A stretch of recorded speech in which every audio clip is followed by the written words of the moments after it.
Siapa yang baca doa keluar rumah, Bismillahirrahmanirrahim, tawakkaltu ala Allah, la hawla wa la quwwata illa billah. Semua tu ayat Quran. Dan dihadiskan, disabdakan, relate ayat Quran. Apa jadi? Nabi kata apa? Hudita, uqita, kufita. Siapa yang keluar rumah baca Bismillahi tawakkaltu ala Allah. Bismillah ya Quran tak? Tawakkaltu ala Allah ya Quran tak? La haula ada Quran tak?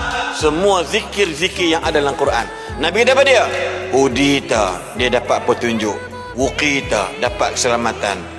Kufita, dapat kecukupan.